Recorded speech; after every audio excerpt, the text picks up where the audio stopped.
First ever factory outlet Mukunda Jewelry grand opening February 14th na Suchitralo. నమస్తే రమగారు. నమస్తే జయ.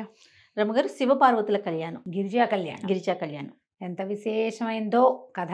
మొట్టమొదట మన దక్ష ప్రజాపతి తన కూతురైన సతీదేవిని పరమేశ్వరుడికి ఇచ్చి వివాహం చేశాడు. దక్ష ప్రజాపతికి ఎంతమందో సంతానం. ప్రజాపతి అంటే ఈయన అందరినీ పుట్టించాడు. 27 మంది కన్యకల్ని చంద్రుడికి ఇచ్చాడు. చంద్రుడు శివుడు తోడల్లుళ్ళు. విశేషమైన కథ కదా. అయితే ఈ అపురూప సౌందర్యవతి అయిన సతీదేవి పుట్టిన దగ్గర నుంచి పరమేశ్వర అనుగ్రహం కోసమే తపస్సు చేసేది. పరమేశ్వరుణ్ణే ప్రార్థించేది ఆవిడ. ఆయనే పూజించేది, ఆయనే తలుచుకునేది. ఆమెని పరమేశ్వరుడికి అర్పించాడు. అర్పిస్తే సరే, ఇది విశేషంగా జరిగింది. ఒకసారి ఏదో యజ్ఞం అప్పుడు దక్ష ప్రజాపతి వస్తే అందరూ లేచి నిలబడ్డారు. పరమేశ్వరుడు లేవలేదు. ఆయన గౌరవించారు అందరూ. పరమేశ్వరుడు లేవకపోతే ఈయన కోపం వచ్చింది ప్రజాపతికి. నేను ప్రజాపతిని కదా, ఈ పుట్టిన మహాద్భుత దేవతలందరికీ భార్యల్ని కన్నది నేను. మామగారిని చూసి లేవడు. అగ్రతాంబూలం ఇవ్వవలసిన వాడు కదా. మామంటే పితృపంచకంలో ఒకడు. పరమేశ్వరుడికి పితరుడు లేడు, స్వయంభువు ఆయన. నేను పిల్లనిచ్చిన మామని, అంటే నేను తండ్రిని, నన్ను గౌరవించాలి. ఆయన అక్కడ ఆ యజ్ఞానికి భర్తగా ఉన్నాడు పరమేశ్వరుడు. యజ్ఞభర్త ఇంకొకళ్ళకి నమస్కారం చేయడు. ఆ మొత్తం యజ్ఞానికి ఆయనే భర్త. అందుకని ఆయన లేవల. సభా మర్యాద పాటించలేదు. అల్లుడే గౌరవం ఇవ్వకపోతే వీళ్ళందరూ ఎట గౌరవం ఇస్తారు నాకు అని ఒక రకంగా మండిపోయింది ప్రజాపతికి. దక్ష ప్రజాపతి క్రోధితుడయ్యాడు. ఆయన క్రోధం ఎలాంటిదంటే దాంతో ఆయన ఏం చేస్తున్నాడో ఆయనకి తెలియదు. ఒళ్ళు తెలియని తన వస్తుందన్నమాట. ఇక్కడేమో కోపం వచ్చింది శివుడి మీద. ఈ చంద్రుడికి 27 మంది కన్యకల్ని ఇచ్చాడు కదా, తారలు అందరినీ ఇచ్చాడు. ఒకడికే ఇచ్చి వివాహం చేశాడు. వాళ్ళల్లో ఆయన కొంచెం రోహిణి అంటే ఎక్కువ ఇష్టం ఆ చంద్రుడికి. అలా ఉంటుంది.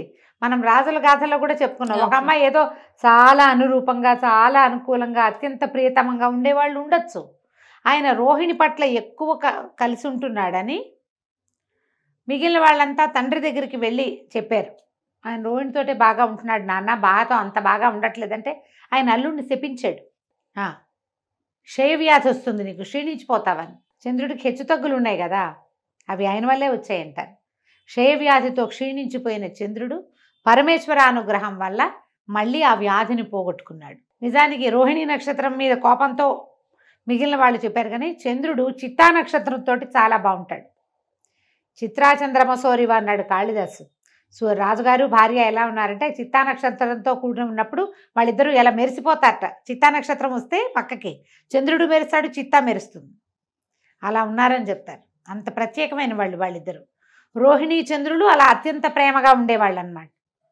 ఈ దక్ష ప్రజాపతి తీవ్రమైన కోపిష్టివాడు అవటంతో అతను ఏమనుకున్నాడు, నిరీశ్వర యాగం అని ఒక యాగాన్ని సంకల్పించాడు. ఈశ్వరుడు లేడు. నిరీశ్వర యాగం పేరే అది. నిరీశ్వర యాగం, అసలు ఈశ్వరుడు లేడన్న యాగం సంకల్పించి బ్రహ్మాది దేవతలందరినీ పిలిచి పరమేశ్వరుడికి కార్డు పిలవలేదు. అయితే సతీదేవి మా పుట్టింట్లో జరుగుతున్న వ్యవహారం కాబట్టి నాకు పిలుపక్కర్లేదు, నువ్వు రాకపోతే మానేసేయి, నేను వెళ్తానంది. ఆయన చెప్పాడు, నేను మనని పిలవల, నాకు ఆహ్వానం రాలేదు, నువ్వు వెళ్ళొద్దన్నాడు. సతీదేవిని వద్దన్నాడు.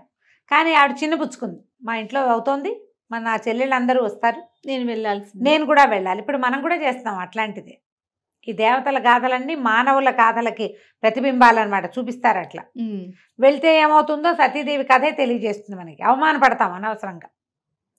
ఈవిడ బయలుదేరి వెళ్ళింది. బయలుదేరితే నంది, భృంగిరిట్టుడు వీళ్ళని కొంతమందిని ప్రమథగణాలను ఇచ్చి అమ్మకి తోడుగా పంపించాడు. పంపిస్తే ఈవిడ వెళ్ళింది. వెళ్ళేసరికల్లా ఆయన అవమానకరంగా మాట్లాడాడు తండ్రి. నేను సంకల్పించిందే నిరీశ్వర యాగం, నిన్ను ఎవరు పిలవని పేరంటానికి ఎందుకు వచ్చావు, నువ్వు కూతుర్ని కూడా అన్నాడు. అనేసరికల్లా ఆవిడంది, నువ్వు పిలవకపోతే ఎట్లా, నువ్వు పిలవనన్న మాట ఏమిటి, యజ్ఞభర్త శివుడు, పరమేశ్వరుడే యజ్ఞభర్త యజ్ఞకర్త, ఆయన పిలవకపోతే ఎట్లా, నువ్వు చేసింది తప్పు అనగానే ఆయన శివనిందకి పాల్పడ్డాడు. తిట్టేశాడు అల్లుడిని. తిడితే ఈవిడ ప్రత్యక్షంగా కానీ పరోక్షంగా కానీ శివనిందని నేను భరించను. నా భర్తని నిందించటమనే కాదు, నా భర్తను నువ్వు తంటమే కాదు, పరమేశ్వర నింద చెవితో విన్నా తప్పే. ఆయన వద్దన్నా నేను ఇంత పని చేశాను, ఇక్కడికి వచ్చాను. ఆయన పరోక్షంలో ఆయన అవమానానికి నేను కారణమయ్యాను కాబట్టి నేను యోగాగ్నిలో నా శరీరాన్ని దహించేసుకున్నా, ఇక నేను ఇక్కడ ఉండను అని చెప్పి ఆవిడ యోగాగ్నిలో దహనం అయిపోయింది. అమ్మ చితాభస్మం, కొంత భస్మం రాలిపడింది, ఆమె శరీరం అక్కడ ఉన్నది. ఎప్పుడైతే ఇది జరిగిందో ఈ మొత్తం ప్రమదగణాలు కేకలు పెట్టేసి శివుణ్ణి పిలిచారు, అమ్మ ఆహుతి అయిపోయిందని.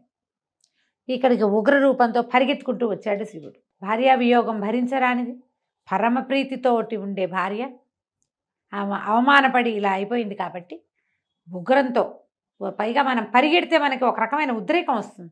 ఆయన ఏం చేశాడు, తన జటల్లో నుంచి ఒక జటతో వీరభద్రుడిని సృష్టించాడు.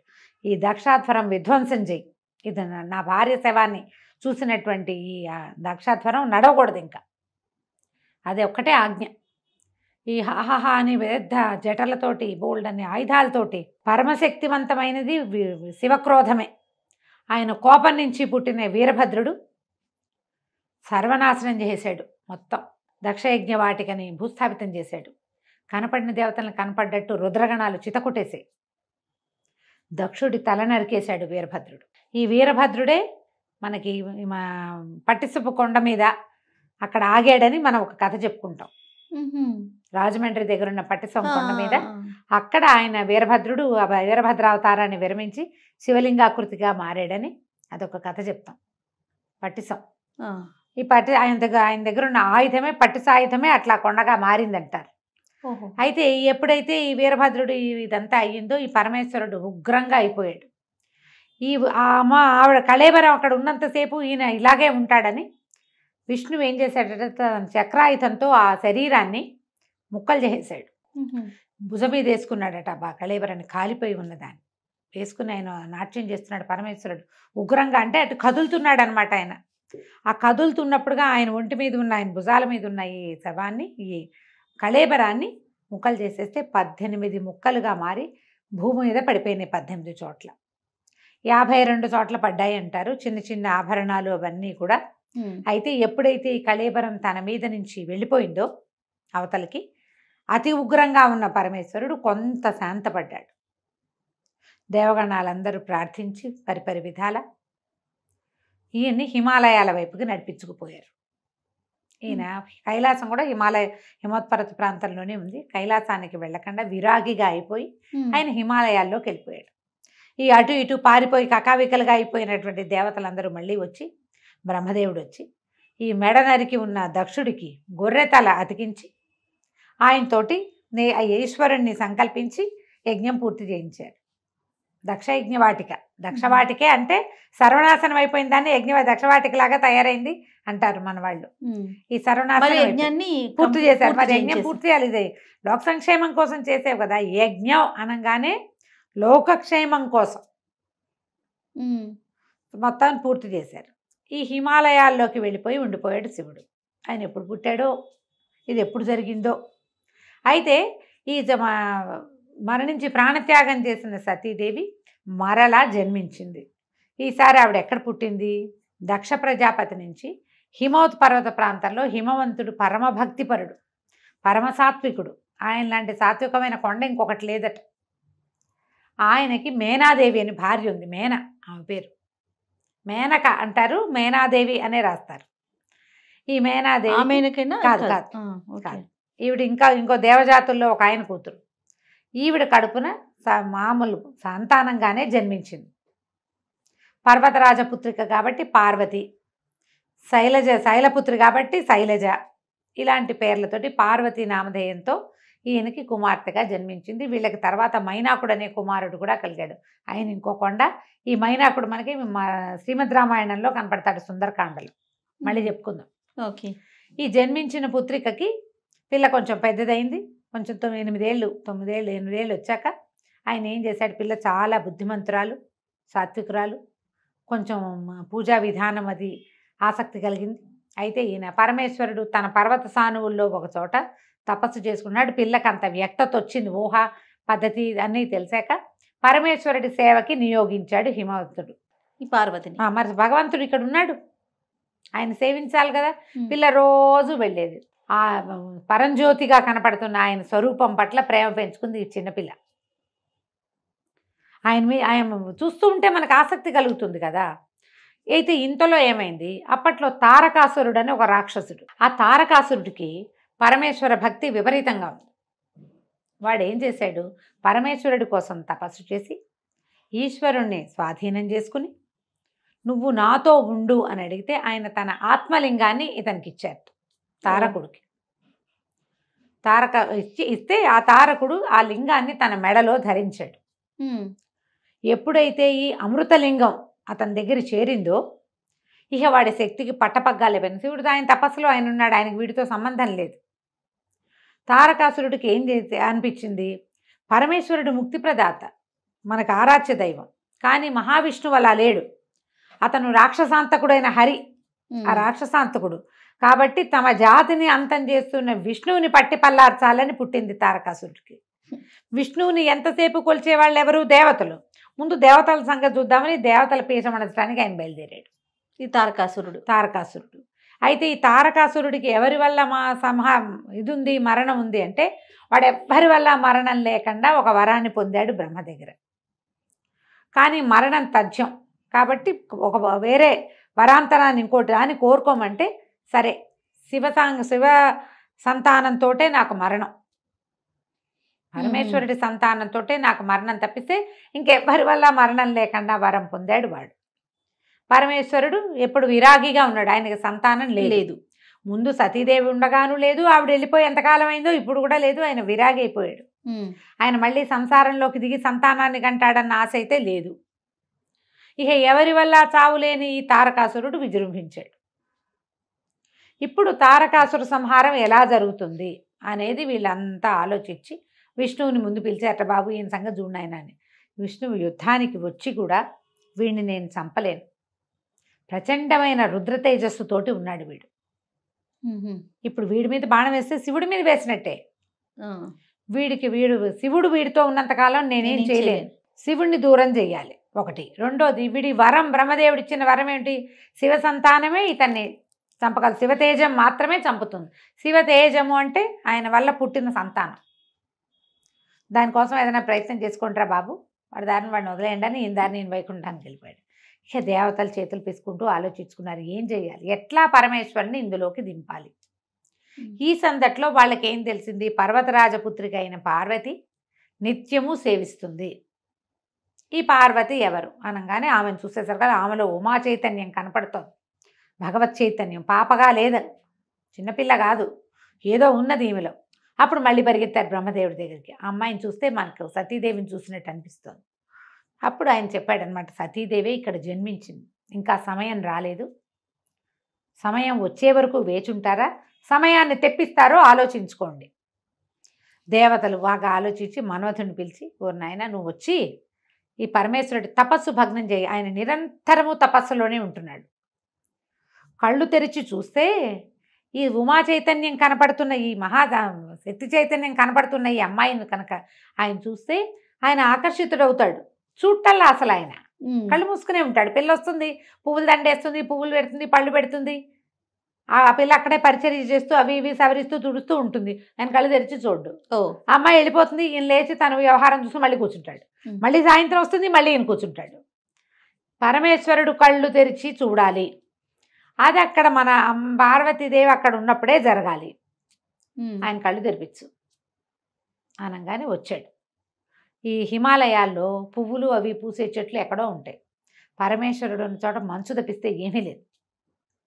ఈ మన్మథుడు వచ్చేసరికి అతను ఎక్కడికి వస్తే అక్కడ వసంతం వస్తుంది. వసంతుడు ఆయన వెనకాలే ఉంటాడు, ఆయనతో పాటే ఉంటాడు. ఈయన చిలుక ఆయుధం మీద వస్తాడు, చిలుక రథం మీద వస్తాడు.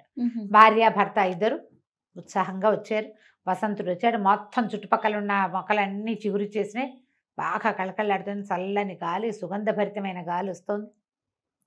ఈ అమ్మాయి పార్వతీదేవి పరిచర్య చేస్తుండగా మన్మథుడు ఒక చెట్టు చాటున దాగి, పెద్ద దాగల కొంచెం అటు ఇటుగా నుంచుని పరమేశ్వరుడికి బాణం వేసుకుంటాడు. ఈ బాణాలు ఏం వేస్తాడు మన్మథుడికి, పంచబాణుడు అంటారు. 5 బాణాలు ఉన్నాయి. ఈ 5 పువ్వుల బాణాలే కేవలం మనసుని చంచలం చేస్తాయి అంతే. అవి ఏ వస్తువును చూస్తే దానికి ఆకర్షితులయ్యేగా చేస్తాయి. అశోకము, అరవిందము, నీలోత్పలము, మామిడి పువ్వు, చూతము, నవమల్లిక, ఈ 5 ఆయన ఆయుధాలు. ఓహో, ఈ 5 బాణాలు. ఈ బాణం పువ్వు వేస్తే దెబ్బ తగులుతుందా? పువ్వులతో కొడితే దెబ్బలు తగలవు. అది ఎక్కడ తగలాలో అక్కడ తగులుతుంది. మనసు కిటికీలు తెరుచుకుంటాయన్నమాట. ఈ బాణాలు వేసేసాడు టపాటపా ఒకదాని వెనకాల ఒకటి. బాణం తగిలేసరికి ఆయనకి స్పృహ వచ్చింది. కళ్ళు తెరిచి చూసరికి అమ్మాయి కనపడింది. కానీ ఆయనకి వెంటనే ఏం తెలిసింది, వీడెవడో నన్ను కొట్టాడు. ఓహో, ఈ కొట్టిన వాడెవడని అటు చూశాడు. చూసేసరికల్లా కనిపించాడు మన్మధుడు చక్కగా బాణాలు ధరించి అందంగా అలంకరించుకొని రతి సహాయుడుగా. పక్కనే భార్య ఉంది, చిలుక వాహనం కనపడుతోంది. మొత్తం వాతావరణం అంతా అదే మెరిసిపోతూ పువ్వులతోటి గుమగుమలాడిపోతుంది. వీడికి ఇంత సాహసం, నన్ను కొడతాడా వీడు అన్న ఒక్క భావం లోపల వచ్చేసరికల్లా ఆయన 3వ కన్ను తెరుచుకుంది.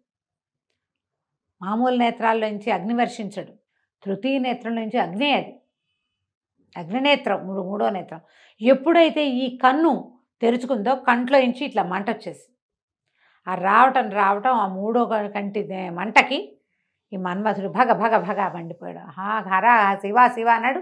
శివ లేదు, హర లేదు, దగ్ధమైపోయాడు. బెదిరిపోయింది ఈవిడ పార్వతీదేవి. పరమ దుఃఖంతో పరిగెత్తేసింది. అమ్మాయికి అర్థమైంది ఏం జరిగింది. చెలికెత్తలు అందరూ పరుగులు పెట్టారు, తెలుసుకున్నారు.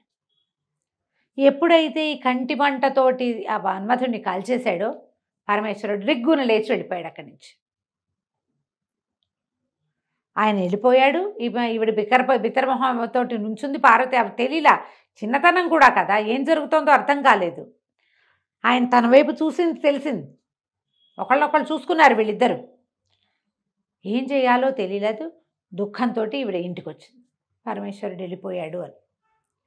ఆ వెళ్ళిపోయిన పరమేశ్వరుడు కావాలనిపించడం మొదలుపెట్టింది అమ్మాయికి. తల్లికి చెప్పింది, నేను ఇంట్లో ఉండను, పరమేశ్వరుడు కోసం నేను తపస్సు చేసుకుంటాను, నేను వెళ్ళిపోతానని. వాళ్ళమ్మ వద్దమ్మా వద్దని. అప్పుడే ఉమానామధేయం వచ్చింది ఈవిడికి. ఉమా అంటే అమ్మాయి వలదు, ఉమా అంటే అదే అర్థం. ఈవిడకి ఏమైనా సరే నేను తపస్సు చేసుకుంటానని తపస్సు కోసం హిమాలయ పర్వత ప్రాంతంలోని ఇంకొక చోటకు వెళ్ళి తపస్సు చేసుకోవటం మొదలుపెట్టింది. శివుని కోసం. శివుడి కోసం. ఆ కన్ను తెరిచేసరికల్లా ఇంకా అప్పటిదాకా భక్తి ఉంది, ఇప్పుడు ప్రేమ వచ్చేసింది. ఈ బాణాలతోటి వాతావరణం అంతా మారిపోయింది. యాంబియన్స్ మారేసరికి ఐడియాలు మారిపోతాయి కదా. అదే మనం ఇప్పుడు దానికి వర్కౌట్ చేస్తున్నాం, మంచి యాంబియన్స్ ఉండాలని. ఎప్పుడుదో ఇది గుడ్ యాంబియన్స్ ఐడియాస్ని మార్చేస్తుంది. అయితే ఈ తపస్సు చేసుకోవటం మొదలుపెట్టింది. తపస్సుతోటి మొదట్లో అవి ఇవి తిని ఉండేది. క్రమంగా ఆకులు కూడా తినడం మానేసిందిట. అపర్ణ అయింది అమ్మవారు అప్పుడు. పర్ణములు కూడా లేవు. అపర్ణ అంటారా పేరు?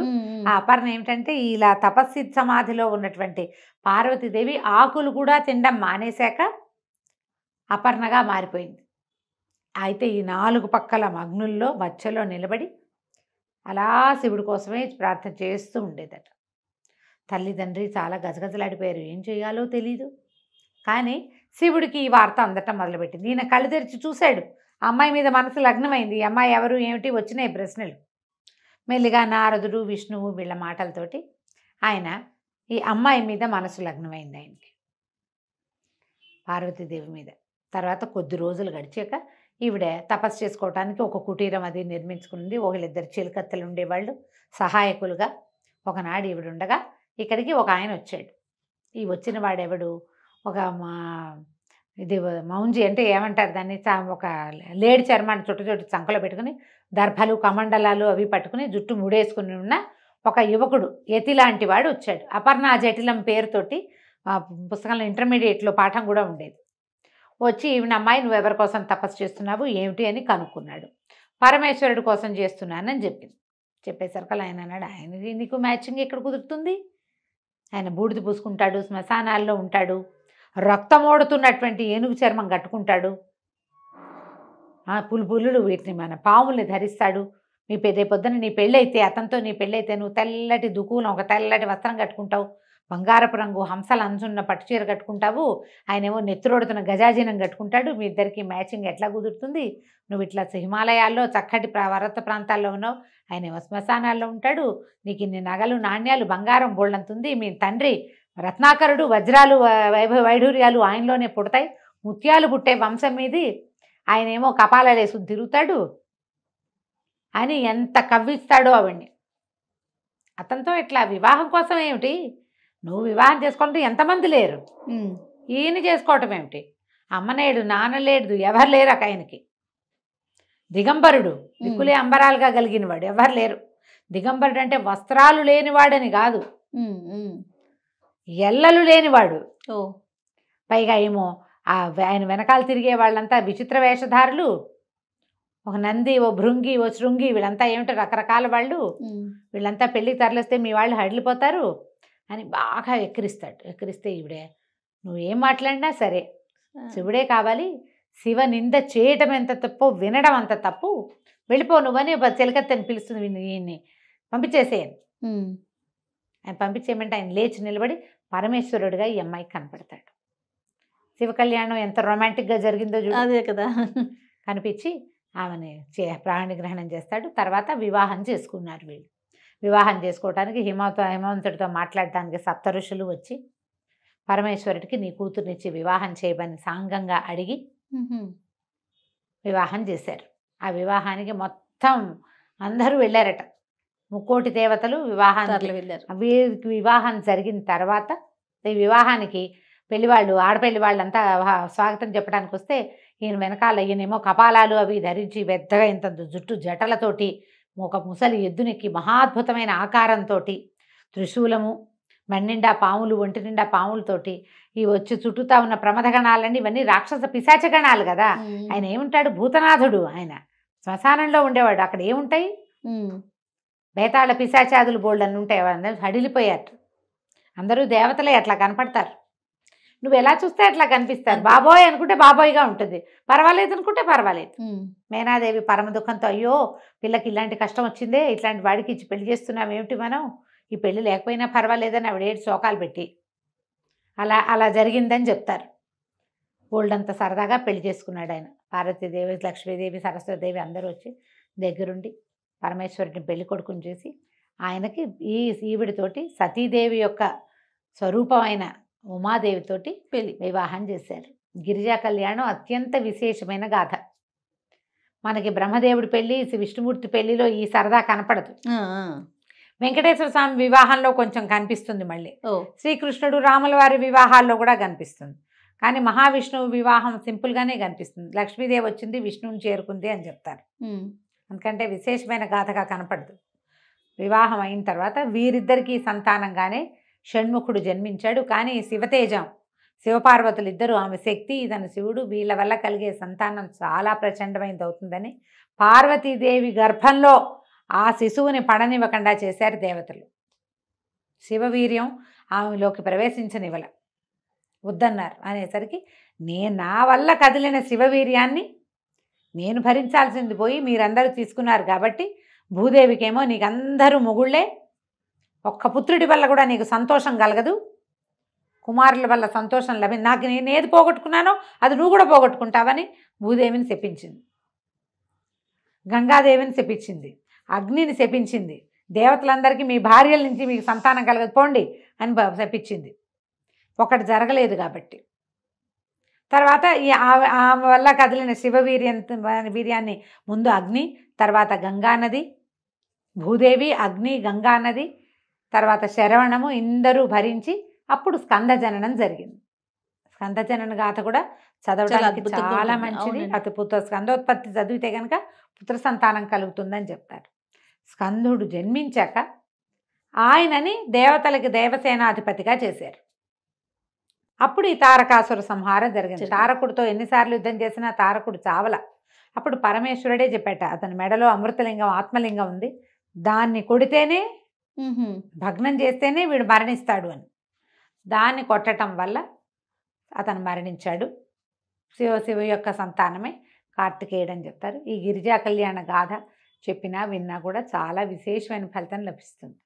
బాగుంది కదా కథ, ఎన్నిసార్లు విన్నా కొత్తగానే ఉంది. మళ్ళీ కొత్త రఘు గారు ఎంత బాగుందో.